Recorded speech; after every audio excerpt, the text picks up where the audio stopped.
Hello, my name is Javier Origel. I was born and raised in Salinas, California, in the beautiful Monterey Bay, or Monterey as you know it. Salinas is a salad bowl where people wake up at 1, 2, 3, 4, and to provide for their families. They work endlessly and hardworking to provide for their families. So I hope you could give them all a round of applause, please.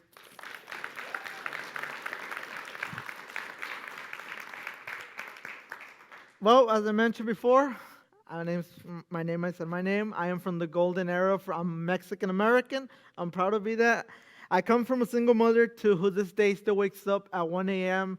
to go to work and provide for us. And she's the reason I'm a first-gen student and why I'm here today talking to you. So shout out to you, Mom. Un saludo, madre. Te quiero mucho. La bendición más grande que me ha dado la vida. Raise your hand if you could go for a cup of coffee right now. Oh, no, it's Friday, I see most of you need that boost of energy. But what if I told you, besides of energy, all you need is not the coffee. All you need is yourself, your roots, to recharge yourself, to motivate you to continue going and being a better person. I grew up with my mom and my grandma. There is my grandma, and there is my mom right there in those pictures. I grew up in this really beautiful house right across from church. My mom worked endlessly hours in field and packing jobs. Coming back with back pain, unfortunately, those hard jobs. As a kid, I spent a lot of time with my grandma. It was a fun time. And fun fact about my grandma got married twice, and both of her husbands had the same name and last name, died around the same age and around the same sickness. But that's another story. And when her second husband died, she was kicked out of her house with 2 kids, my mom being 8 and my uncle being a little older.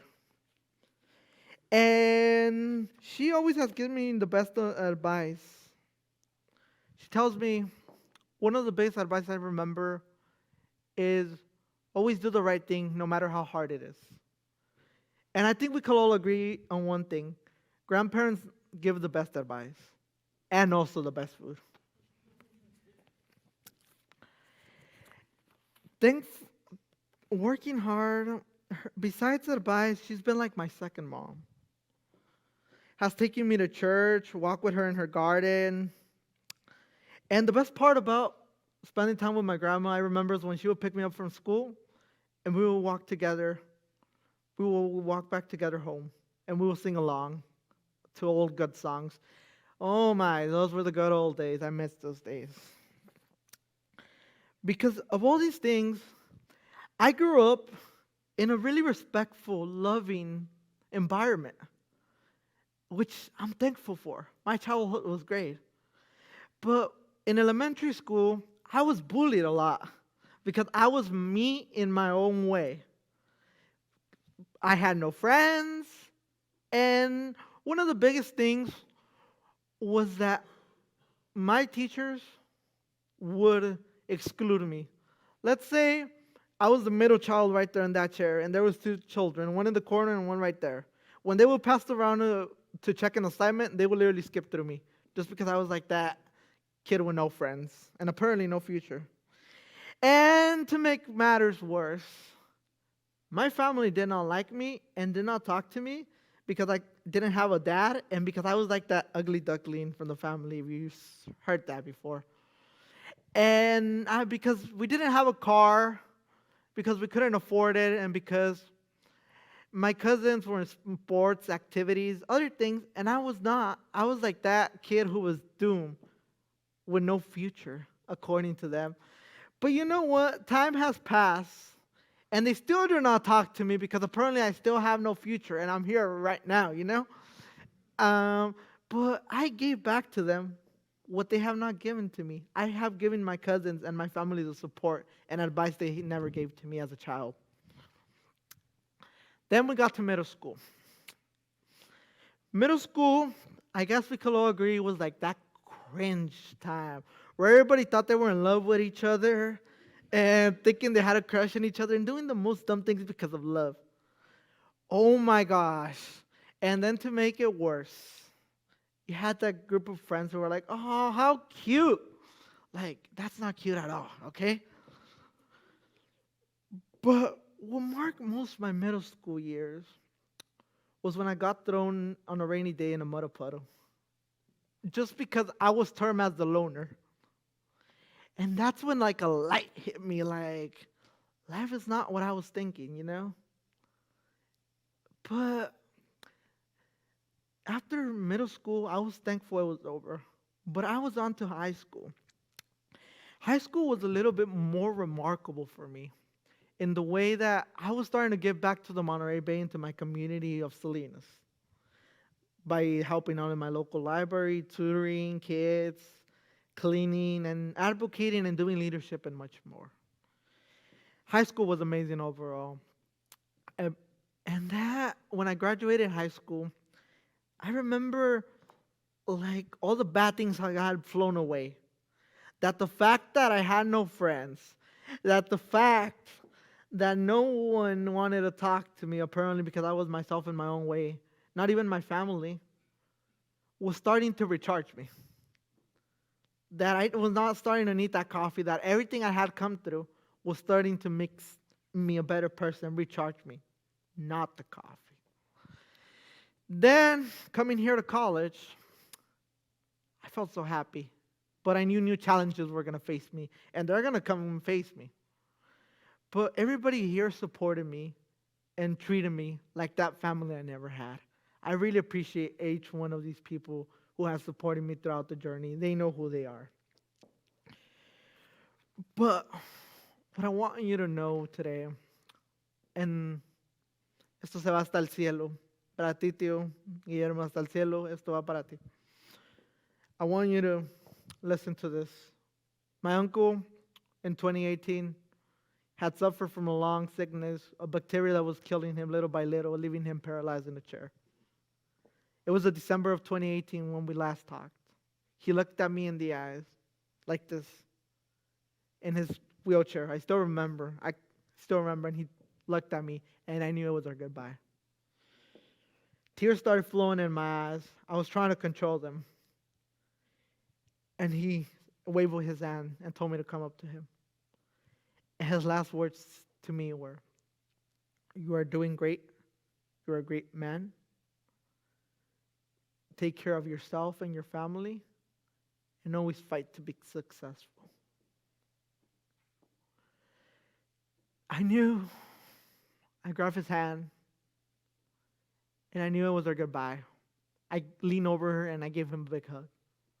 And after that hug, I gave him another handshake, and I told him, "You're going to be okay." Unfortunately, he passed away in 2018. But I still remember his advice to this day, telling me to not give up, to always fight to be successful. But now, I'm a firm believer he's in a better place. But that is not the message today.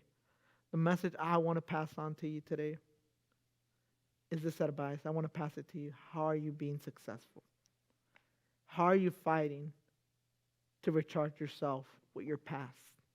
Everything you come through in your journey. When you leave here today, I want you to leave with 2, maybe 3 advices. The first one, maybe coffee can recharge. It maybe can recharge you. Maybe it could make you feel better.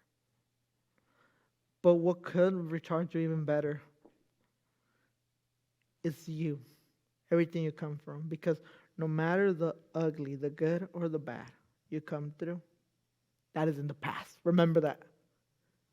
The good, but especially the bad and the ugly, that is no longer here. It's in the past. And now it should only help you to recharge you and to make you a better person. Todo lo que pasa en tu vida en un sentido en el pasado, lo feo, lo bonito, lo malo. Ya está atrás, ya no está aquí. Ahora usa eso para ser mejor persona. Second thing is family quality time. That family quality time and not the cell phone one, because now everybody's just on their cell phone when they go see their family. Spend quality time with your family, because time is precious and you never know when it's going to stop.